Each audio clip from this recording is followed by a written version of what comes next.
I'm here today with Brett Batterson. He's the president and CEO of the Orpheum Theatre Group. How are you doing today, Brett?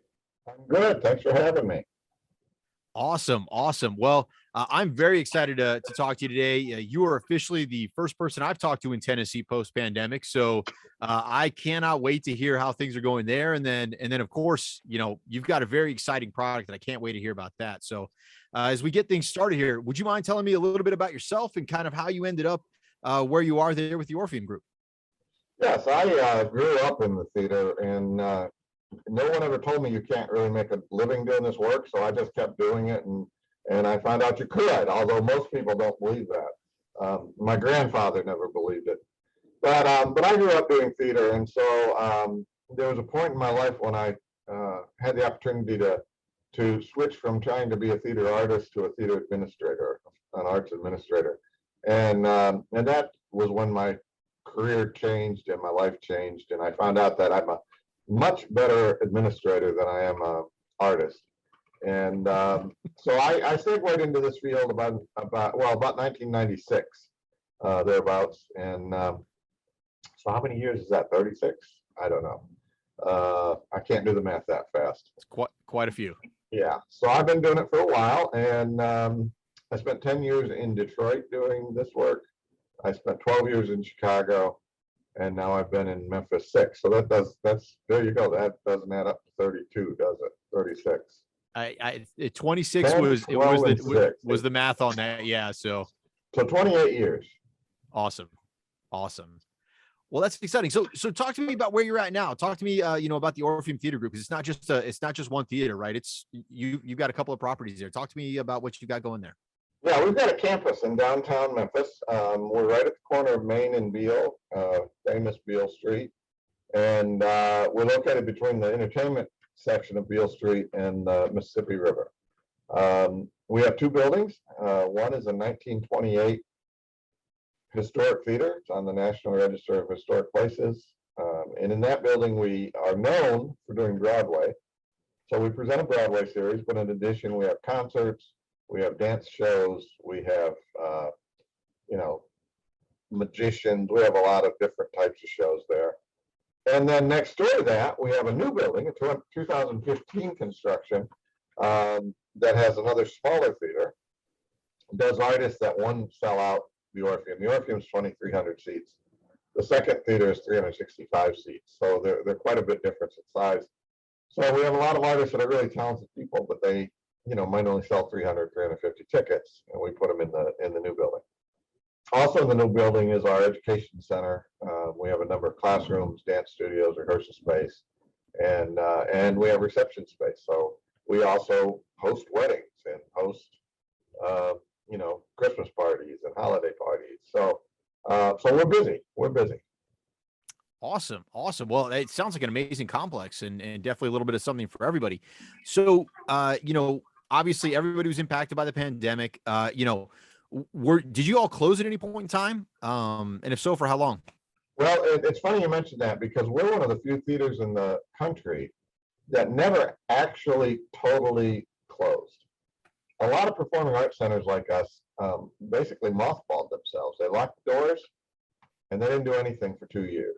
We didn't do that. We're in a state where politically there was a lot of pushback towards closure and mandates, and so we weren't legislated into closing. So we watched very closely the pandemic, and we opened and did things when we could, and we pulled back when things were bad, COVID-wise. We got creative. We couldn't do shows on our stage in the Orpheum, so we built a miniature golf course around Broadway theme, and we had miniature golf on our stage. It ran for 17 weeks. It's the longest running show in the history of the Orpheum. And not only that, 3 other theaters had imitated us, copied us. So a theater in Toronto and a theater in Cincinnati and one in Buffalo, New York. Wow. All looked at what we did, and they built miniature golf courses on their stage. So, imitation is the best form of flattery. So, and then we also, another thing we did is we we unveiled our Mighty Wurlitzer organ after it was rebuilt. We had started this rebuilding process years before the pandemic, and it happened to be finished in the middle of the pandemic. So we watched the numbers, like I said. It was a low point. It was in November of 2020, I believe. It was the first dip before it went back up, and we got that concert in. And then when we were told it was safe to do things outside, we turned our parking lot into a theater. Well, not a theater, but a performance space. We put a band on a stage, and we surrounded that band with hundreds of candles. And then we put the seats socially distanced in twos in our parking lot, all surrounded by hundreds of candles. So it was a candlelight concert series in our parking lot, quite beautiful. So we never totally closed, unlike most theaters that just kind of mothballed and said, see you in a couple of years. Yeah, that's a great story of pivoting. I mean, I don't know if anybody would have looked at a theater and said, you know what would go great there? Mini golf. And I mean, that's outstanding. Kudos to you and your team. Well, it was crazy. It actually, I mean, not to sound like my team didn't work very hard to make it happen, but the idea of it actually came to me almost like in a dream. I mean, it wasn't when I was asleep, but all of a sudden I was thinking, what can we do? And it just kind of like hit me. So my background was as a set designer. So I was trained in set design, and so I actually designed the golf course. You know, each hole was themed. We had a Hamilton hole, we had a Lion King hole, we had and it was great fun. It was great fun. We had a giveaway on the Lion King hole, which was a very tough hole. And if you got a hole in one, you got a Lion King water bottle to take with you. We put your picture on the wall of fame. It was a lot of fun, and yes. When I told our board of directors that I had this idea, we're gonna have a mini golf course on stage, I think they all thought I was nuts, but they let me do it, and this is what happened. That's awesome. That is awesome. So today, right? You know, we're playing it forward a little bit here. You know, what are business levels like? Are you same pre-pandemic? Are you lower? What does it look like for you there at your sites? I really feel like we're doing about as well as we did before the pandemic. Shows that people want to see, they're buying tickets. We just put Bob Dylan on sale, and he sold 2,000 of 2,300 tickets.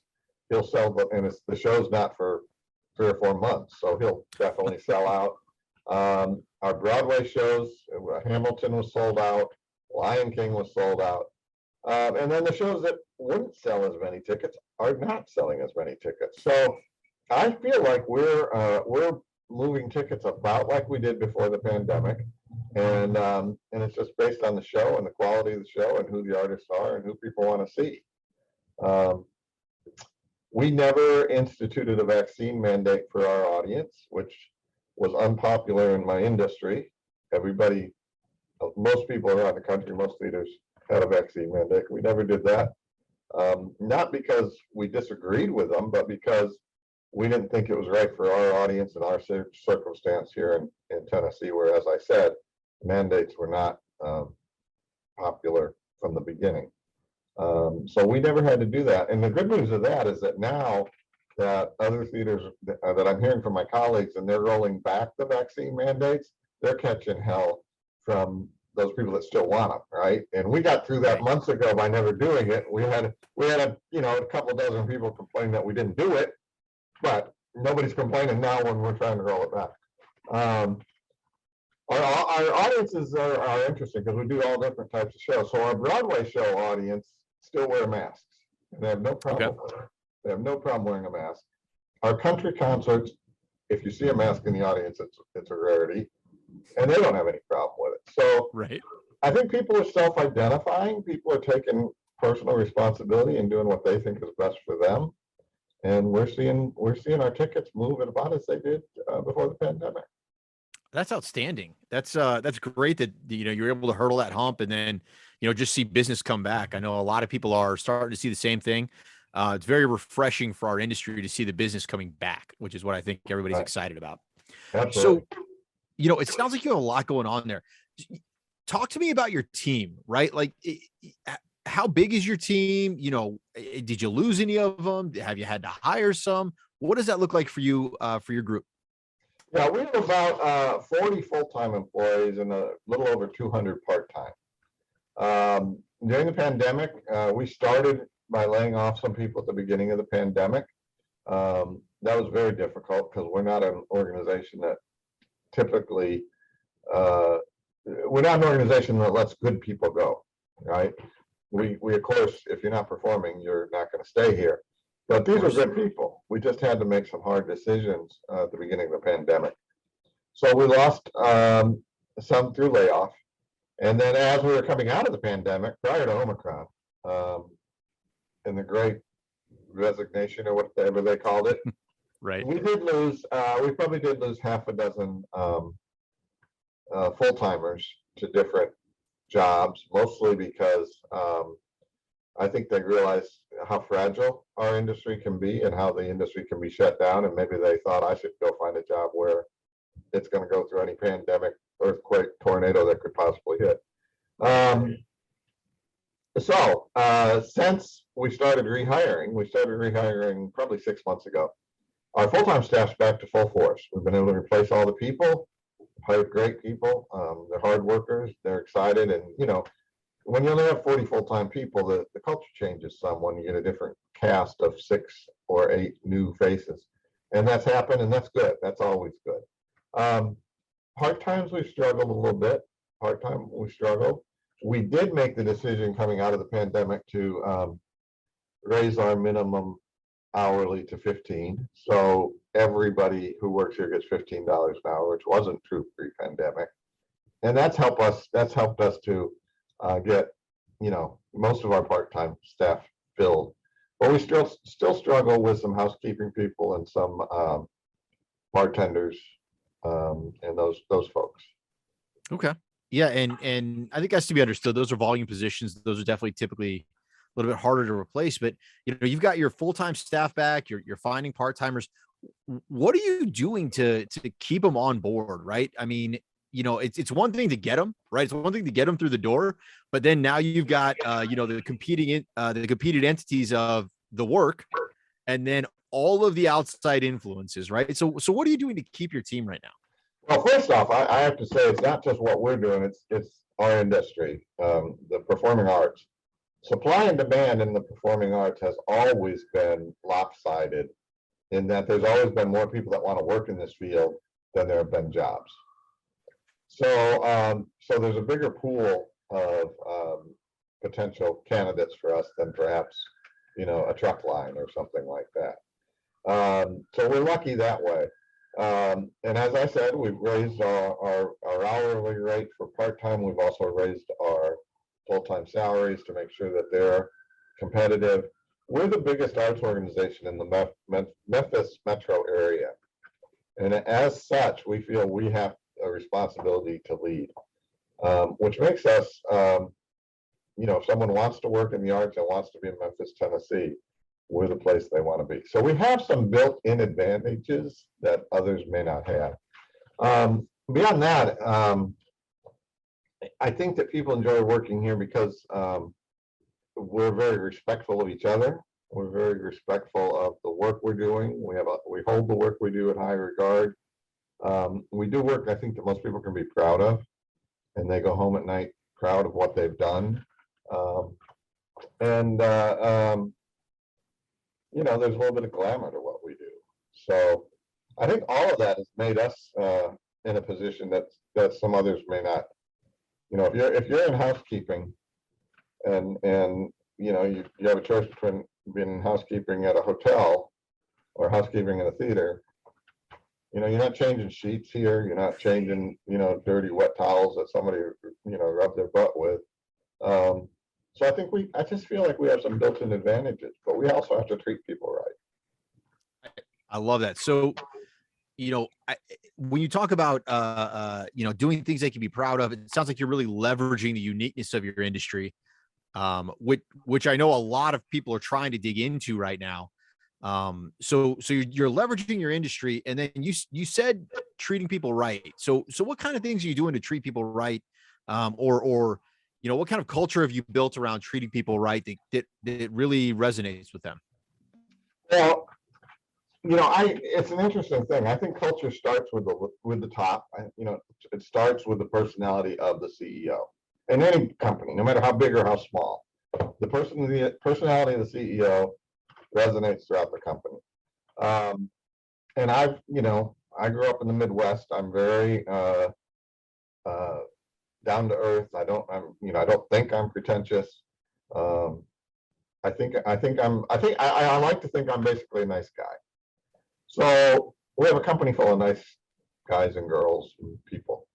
I think that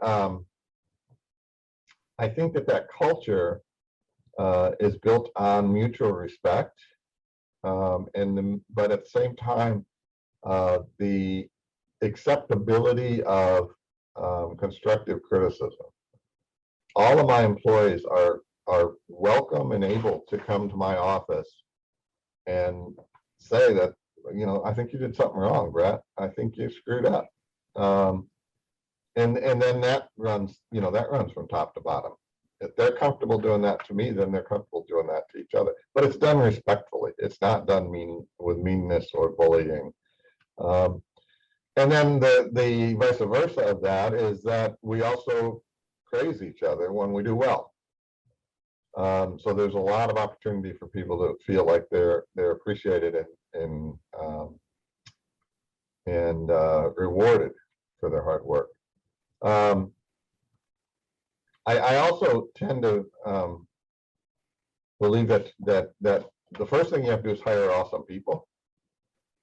Not necessarily the highest qualified person, not necessarily the person who's been in the business the longest, but the most awesome person who has the knowledge you need. But so I'm trying to hire awesome. Even to the point sometimes where you hire an awesome person and say, I don't know what you're going to do for us, but you're going to learn a job and you're going to do it because you're an awesome person. And I'm always looking for awesome people. When I'm at the grocery store and a clerk is an exceptional customer service representative, I might go back to that grocery store the next week and find that clerk again and then say, hey, don't you want to work at, don't you want to be in show business? So I think that's part of it too. It's about finding awesome people, letting them do their jobs, not over managing, not over criticizing, but giving them a job to do and expecting them to do it, and then giving them the freedom to do it right or to make mistakes. It's a great philosophy. So you're hiring awesome. First of all, I love that phrase, right? Like hiring, that's great. So we're hiring awesome. You're leveraging your industry. You've got to have, in the performing arts, you've got to have some very unique personalities, I imagine, especially if you're out hiring awesome. Yeah. How are you leveraging those unique personalities to benefit the Orpheum Group? Well, there's opportunities here that, again, because of our industry, that may not exist otherwise. Like, we use video on social media a lot. So I probably do the majority of the videos, but if somebody has a talent for it or wants to do it or just, says, hey, give me a shot, we'll give them a shot. So there's opportunities for them to do something, that feeds their sense of self-worth a little bit. So that's just an example of trying to find, once you find awesome, then you find jobs that make them continue to feel awesome and they want to do better. I don't know, I've always joked that people do what I need them to do because they feel sorry for me. Like, who is this guy? I feel sorry for him, so I'll do it. But for some reason, whatever happens at the Orpheum, there's really very little pushback from anybody, no matter how unpleasant the task might be. And that's from hiring awesome. That's outstanding. I mean, this concept, right, is something kind of at the heart of what hospitality is looking for as they resurge, no matter what portion of hospitality you're in, is it can't just be people, right? It has to be awesome people because, an engaged and awesome person, when valued by the organization, that's what's going to bring your business back. That's what's going to elevate your business, not just finding somebody to do something, right? I think people can do that by Yeah, themselves. in the hospitality industry, you always hear about, and I don't know if it was Disney or if it was Holiday Inn that started it, but the whole, you know, if you're 10 feet away from somebody, you have to smile, and if you're 2 feet away, you have to say hello, and if you're if you're next to them, you got to shake their hand, whatever that is, whatever those things are. But if you don't have the right people in the jobs, it's all fake. It's all forced, and that is something that the customers can read. They know when it's not sincere.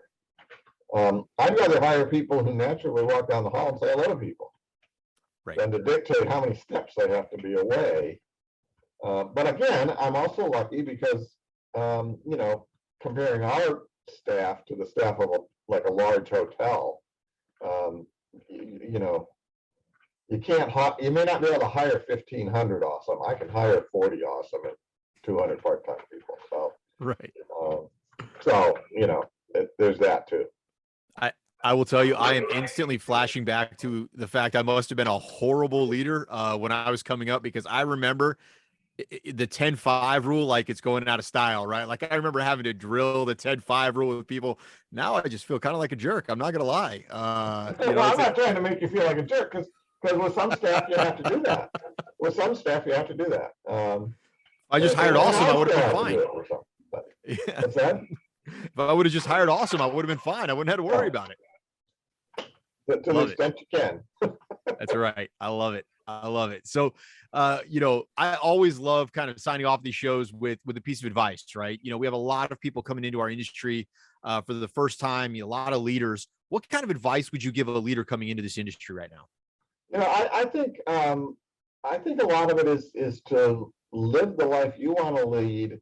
I mean, live the life that you want to live, and allow your employees to live the lives they want to live. Because in hospitality, it's easy to work 24 hours a day. It's easy to work people so hard that they burn out and they move on to another field. And I think that as leaders, we need to demonstrate that we're not working 24 hours a day, that we're going out and having fun and going on vacations and taking our time off. And then you need to encourage your employees to do that, because retention is hurt dramatically, I think, by burnout. And sometimes you get workaholics in your organization, and you think, this is great, this person will do anything for me, but then that workaholic starts making others who aren't workaholics become workaholics, because they think they have to compete. Then you got a whole company of unhappy workaholics. There's no reward in that. There's no win in that. So I think that'd be my piece of advice: balance your life and let your employees balance their lives, and you can keep people that way. That's that balance is definitely one of the things that is at least was missing from the industry. Almost everybody I talk to right now, everybody's keying in on the fact that things have to change, and that's a really good place to start, is offering that balance and really that work-life experience, as people are phrasing it these days. So Right. I like that. That's a good one, Brett. Well, that's my advice. I love it. I love it. So, Brett, if people want to learn more about the Orpheum Theatre Group or either of your properties, where are they going to find that out? Yeah, on the web at orpheum-memphis.com. There's way more information than anybody wants to know on our website. As a matter of fact, we're probably going to redo our website and take a lot of it off. So go now, because in 6 months it might be quite a bit less information. But orpheum-memphis.com. That is awesome, Brett. That is awesome. Well, I have to thank you for your time today. This has been awesome. This has been a lot of fun. You hear me saying awesome a lot here, because now I got higher awesome in my head. So Awesome. that is perfect, Brett. So, well, thank you very much. I appreciate your time today, and look forward to connecting with you again in the future. Well, thanks for having me on your podcast. I appreciate it.